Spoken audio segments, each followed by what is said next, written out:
The week will set a tone. The only question is whether God sets it first. That is the specific opportunity of a Sunday morning.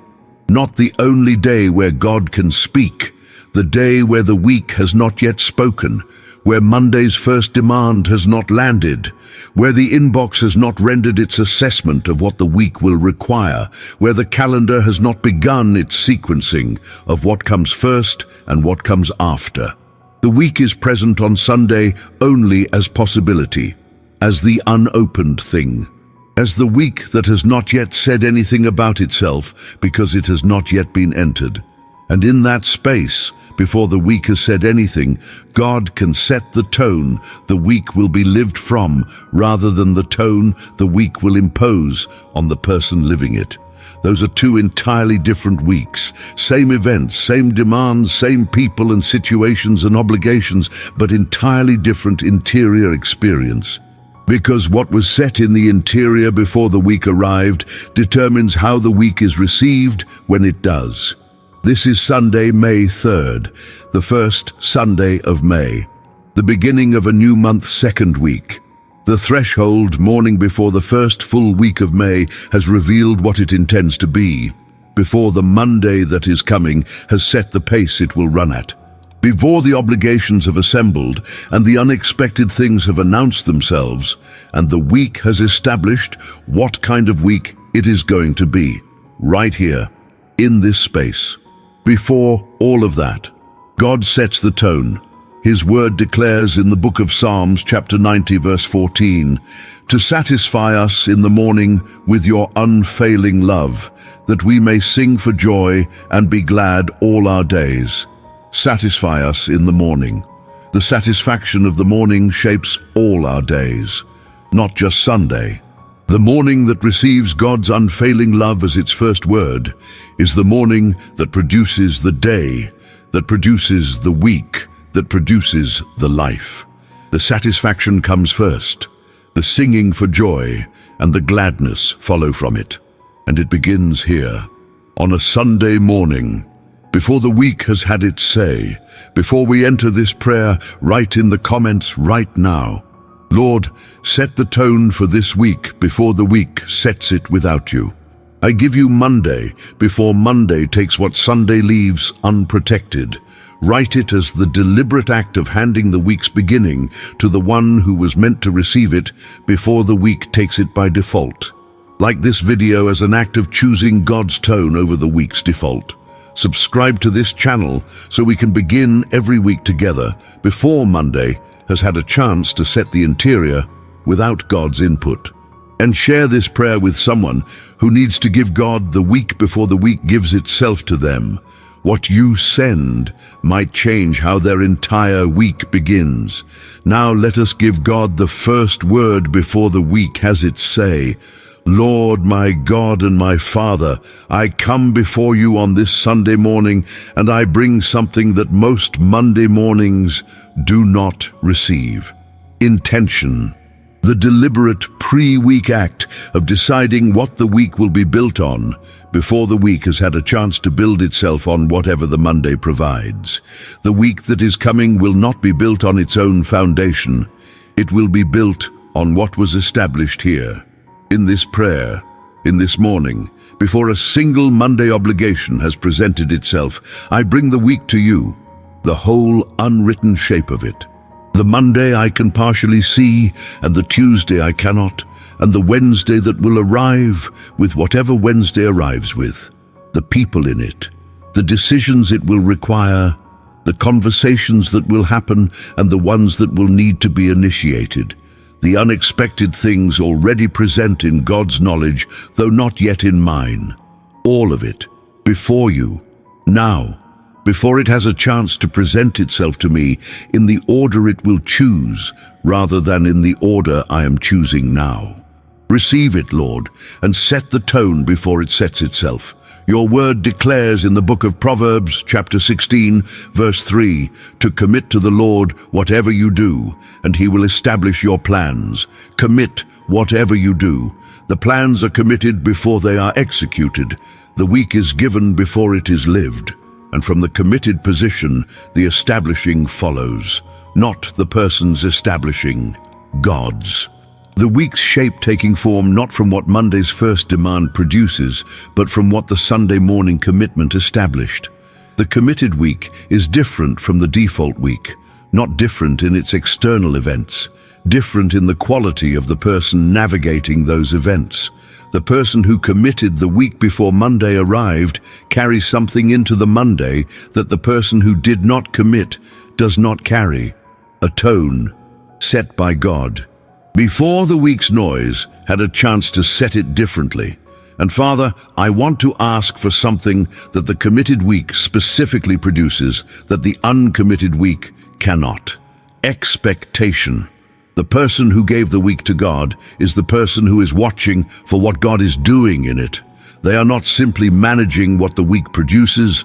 They are expecting to see the evidence of the one who received what they committed, the provision that arrives from a direction they did not plan for. The conversation that opens in a way the Monday planning could not have produced. The moment of grace in the middle of an ordinary Wednesday that is unmistakably the fingerprint of the God who was given the week before it began. That expectation changes how the week is experienced, not because more dramatic things happen, because the person is watching for what is actually happening. And what is actually happening in every week that is given to God is that God is actively working in what was committed to him. The expectation is not fantasy. It is the alert attention of someone who gave something real and is looking for what the receiving produced. Your word declares in the book of Psalms, chapter 5, verse 3, that in the morning I lay my requests before you and wait expectantly. Wait expectantly. The Sunday morning prayer laid the requests. The week is now entered with the expectant posture, watching, ready to receive evidence of the faithful God in the Monday through Friday that was committed to him. Lord, set the tone for this week before the week sets it without you.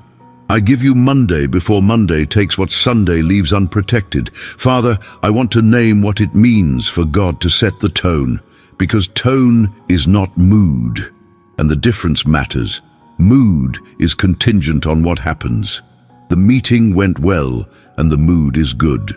The Monday email arrived with unwelcome news, and the mood shifts. The unexpected thing disrupts the plan, and the mood follows the disruption. Mood is downstream of events. It is produced by what the week generates rather than what was brought to the week. And the person whose interior is set by mood is a different person on different days, depending on what those days produced. Tone is different. Tone is what the interior is set at before the events arrive to test what it is set at. The quality of the person's presence before the meeting reveals whether it went well or not. The orientation of the person before the Monday email arrives about its contents. The groundedness of the person before the unexpected thing announces itself as unexpected. Tone is upstream of events. It is brought to the week rather than produced by it. God setting the tone means the person arrives at every event of the week already set at something that the event does not determine. The meeting is encountered by a person whose interior was set by God's faithfulness, not by the meeting's outcome. The Monday email is read by a person whose peace was established in Sunday morning prayer, not by the email's content. The unexpected thing is received by a person whose footing was set before the unexpected thing arrived to test it. Your word declares in the book of Isaiah, chapter 26, verse 3, that you will keep in perfect peace those whose minds are steadfast, because they trust in you. The perfect peace is the tone. It is kept in the person whose mind is steadfast. And the steadfastness is set before the tests arrive, Sunday morning, before Monday, in this prayer. Lord, set the tone for this week before the week sets it without you. I give you Monday before Monday takes what Sunday leaves unprotected. And Father, I want to ask for the tone to be specific enough to be practical, not a vague spiritual settledness that feels present on Sunday and is tested beyond recognition by Tuesday afternoon. something that holds, something with enough substance to resist the week's counter-pressure. The kind of tone that was so thoroughly established in the Sunday morning prayer that Wednesday's difficult moment finds it still there. The way the tone holds through the week is through the practice of returning to the one who set it, not a single Sunday morning deposit that has to last 7 days without replenishment. The daily return to the prayer that restores what the day spent, the midday breath that reconnects the interior to the tone before the afternoon has entirely overwritten what the morning established. The evening acknowledgement that the God who set Sunday's tone is the same God who holds Tuesday's residue. The tone maintained through the continuous returning rather than the single setting. Your word declares in the book of Lamentations, chapter 3, verse 22 through 23, that because of the Lord's great love, we are not consumed, for his compassions never fail. They are new every morning. Great is your faithfulness, new every morning. The tone is renewable. It is not set once and then held at diminishing capacity through the week. It is available fresh at every morning of the week for the person who returns to the source of it. And the Sunday that establishes the practice of the returning is establishing not just Monday's tone, but the ongoing tone of every morning the week contains. Lord, I want to pray now about what the God-set tone specifically produces in the relationships this week will hold. A person whose interior tone was set by God encounters people differently than a person whose tone was set by the week's events. This matters because the week is full of people.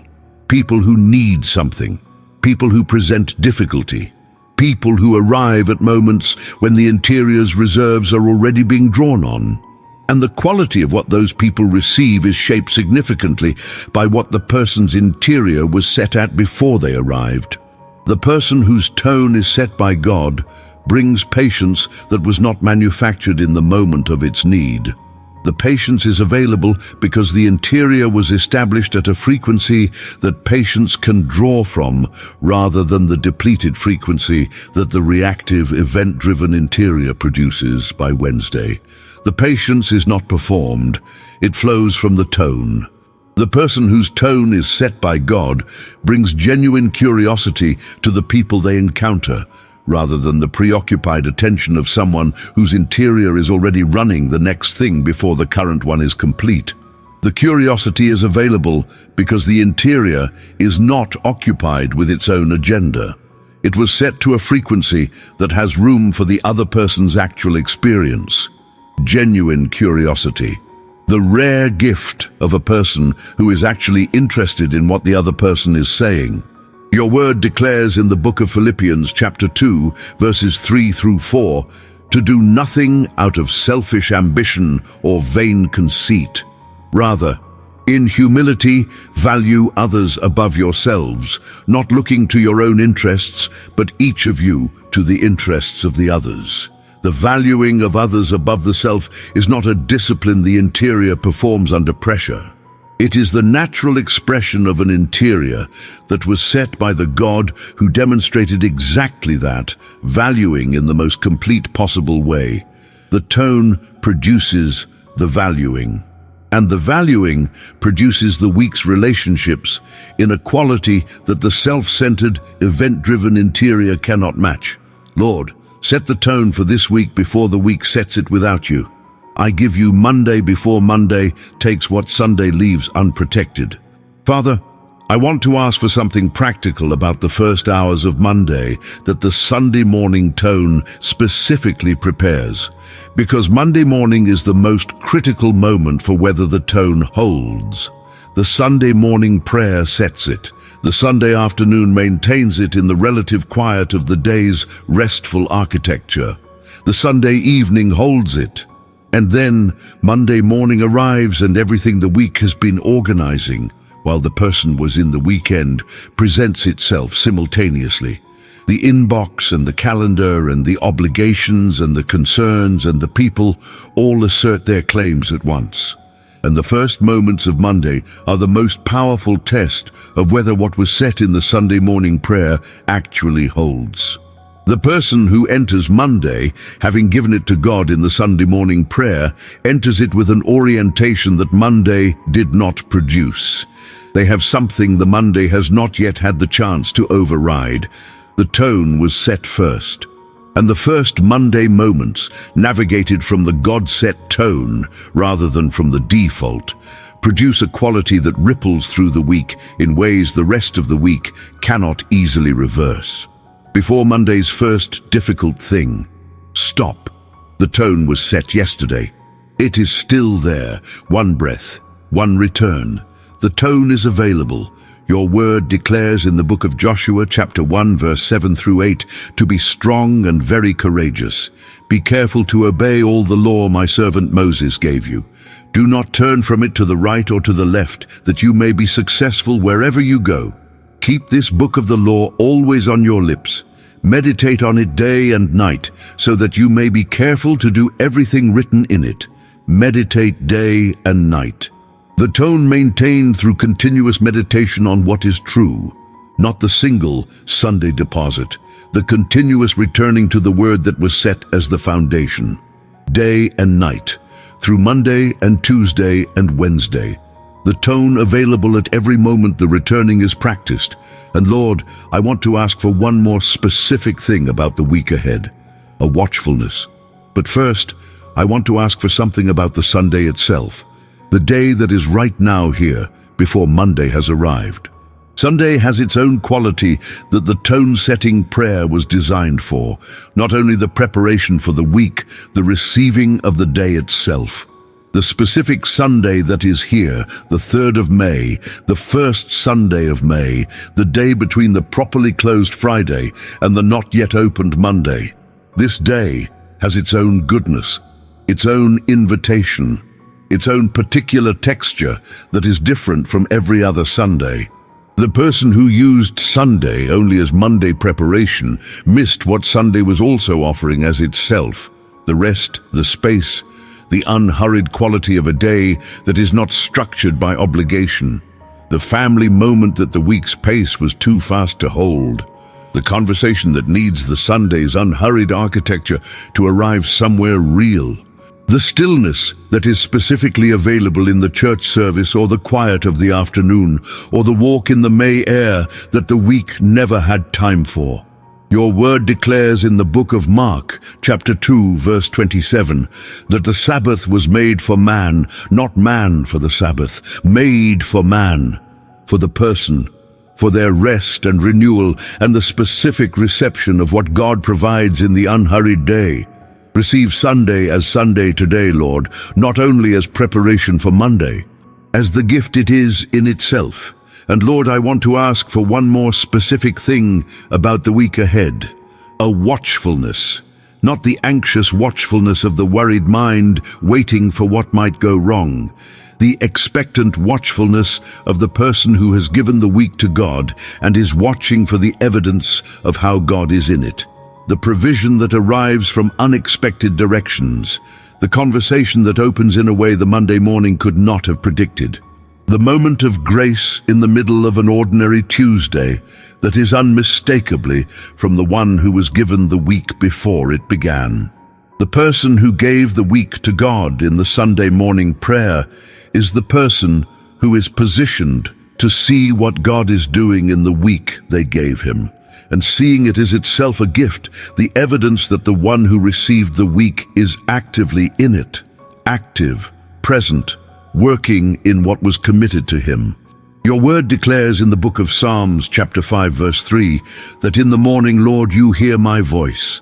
In the morning I lay my requests before you and wait expectantly. Wait expectantly. That is the posture of the person who gave the week to God. Watching for the answer, expecting the evidence, ready to receive what the committed week will produce in the hands that received it. Father, as this prayer closes, I want to receive something about the specific character of May's first full week. May is a month of beginning. The year is well underway, and May is the point where the beginnings of the year are now in mid-development. What was planted in January and February is growing in May. What was decided in March and April is producing its first visible evidence in May. And the person who approaches May's first full week as a week of mid-development, as a week where what was sown is beginning to show itself, approaches it with a different quality of patience than the person who is still expecting beginnings in a month that is producing growth. The tone that God sets for this week includes the patience of the farmer, the patience of someone who knows that what was planted is growing, that the growth is real even when it is not yet fully visible, and that the continued faithful tending of what was planted is the right activity for a May morning rather than the anxiety of someone wondering if the planting worked. Your word declares in the book of Galatians chapter 6 verse 9, to not become weary in doing good, for at the proper time we will reap a harvest if we do not give up. At the proper time. May is often the month of the not yet harvest. The growth is real. The harvest has not arrived, and the tone that holds through the not yet is the tone that was set by the God who knows the proper time for the harvest that the growing season is building toward. Do not give up. That is the specific word for this May week.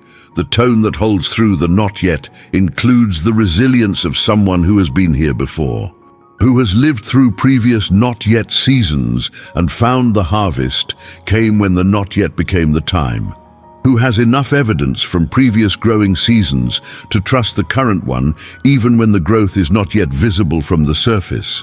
That resilience is not self-generated.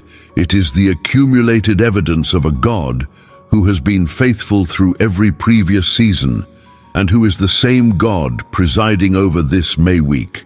And the tone that God sets is not only for the person themselves. It is for everyone the person's week will touch. The Monday meeting receives a person whose tone was set by God rather than by Monday's news. The Tuesday conversation receives a person who is present in a way the event-driven interior could not have produced. The Wednesday difficulty encounters a person whose groundedness was established before the difficulty arrived. All of those people are receiving the overflow of what was set in this Sunday morning prayer. Your word declares in the book of 2 Corinthians, chapter 4, verse 15, that all this is for your benefit, so that the grace that is reaching more and more people may cause thanksgiving to overflow to the glory of God. Grace reaching more and more people.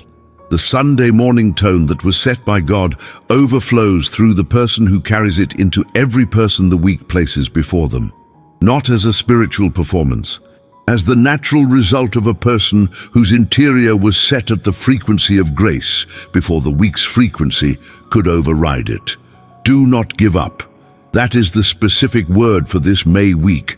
The tone set by God includes the not giving up, the continued faithful showing up, the Monday that enters the week knowing the harvest is coming, even though it has not arrived yet.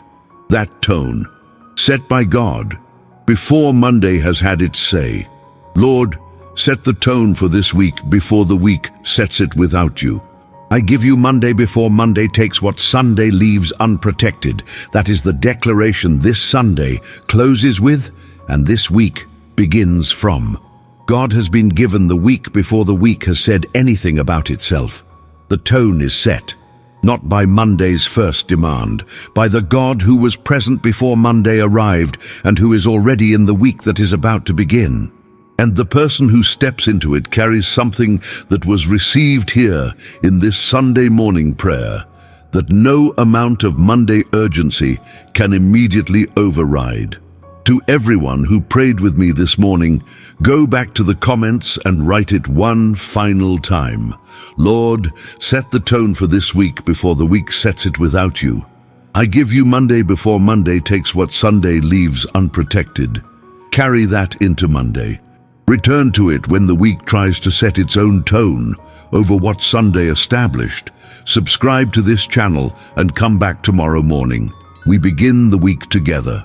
Every week, before Monday has had a single chance to set the interior without God's input.